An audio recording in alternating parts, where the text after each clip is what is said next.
আমার জীবনের বাস্তব এক ঘটনা। বগুড়ায় কয়েক মাস আগে আমার এক মাহফিল শেষে যখন ছাত্রদেরকে পাগড়ি প্রদান করতেছিলাম, হাফেজ ছেলেরা পাগড়ি নিতেছিল, নাম বলতেছে এক এক ছেলের মাথায় আমরা পাগড়ি পড়াচ্ছিলাম, আলেম ওলামারা সহ। হঠাৎ এক ছেলের নাম বলতেছে মুআজ রহমাতুল্লাহ আলাইহি, নাম বলছে কিন্তু দেখি কোনো ছাত্র সামনে নাই। কিরে মুআজ কই? কয় হুজুর মুআজ তো মারা গেছে। তাইলে নাম কেন পড়লেন? পাগড়ি কারে দিমু? কয় হুজুর পাগড়িটা হাতায়া দেন, মুআজের মা পর্দার আড়ালে বসে আছে, সেখান থেকে পাগড়ি গ্রহণ করুন।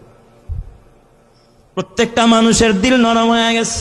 পাগড়িটা হাতায়া একটা ব্যাগে দেওয়া হলো, ছোট্ট একটা বাচ্চা নিয়ে মুআজের মার কাছে পৌঁছায়া দিল।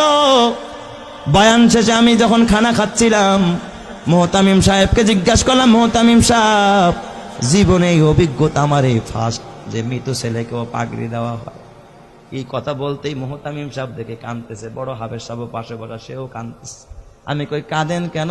কয় ওস্তাদ, এই মুআজ হলো আমার মাদ্রাসার 1 নম্বরের ছাত্র, আমাদের সম্পদ ছিল। আমার ছেলের জন্য আমার এত মায়া লাগে না যতটা মায়া আমার এই মুআজের জন্য।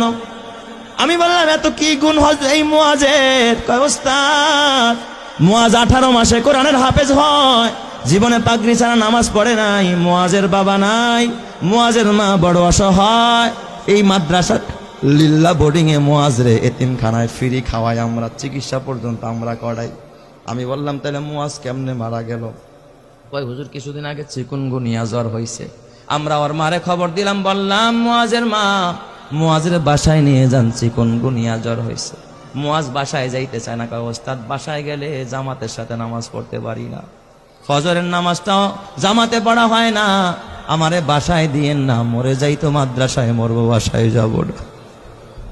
হুজুর কসম আল্লাহ, আর এই মুআজ ওর পুরা মাদ্রাসায় আর একটা সুনাম। মুআজ বাসায় যায় না, মৃত্যুর আগের দিনও জোহরের নামাজটা মসজিদে গিয়া পড়েছে। আসর থেকে নিয়ে তার অবনতি, রাত্রিবেলায় এশারের নামাজের পরে আমরা পার্শ্ববর্তী ক্লিনিকে নিয়ে গেলাম। সেখানে বাবা অক্সিজেন লাগায় রাখছে। প্রায় গভীর রাত্রে মুআজ ওই রাতে ইন্তেকাল করেছে। হুজুর মুআজ ইন্তেকাল করেছে, আমরা স্তব্ধ হয়ে গেছি। মুআজের দাফনটা আমাদের মাদ্রাসার গেটের পাশে মাদ্রাসার কবরস্থানে আমরা করেছি। হুজুর আমি বললাম তাহলে ঠিক আছে, মুআজ ইন্তেকাল করলো, তাহলে পাগড়ি কেন মুআজের মাকে দিতে হবে? ওস্তাদ আপনি তো জানেন না। এই কথা বললাম, মোহতামিম সাহেব একটা ডেস্কের বয়ের টান দিয়ে একটা চিঠি বের করছে। কয় দেখেন এই যে পত্র পাঠাইছে মুআজের মা। আমি চিঠিটা খুইলা দেখি মুআজের মা লিখছে সংক্ষেপে, ওস্তাদ হাফেজ সাহেব সব ছাত্রকে পাগড়ি দিবেন, কিন্তু আমার কলিজার টুকরা, আমার কলিজা সেরা ধন মুআজরে পাগড়ি থেকে বঞ্চিত কইরেন না, আমার মুআজরে পাগড়িটা দিবেন। এই আবেদনটুকু করেছে। হাফেজ সাহেব মুআজের মারে ফোন দিয়া ব্যাখ্যা চাইলো কেমনে পাগড়ি দিব।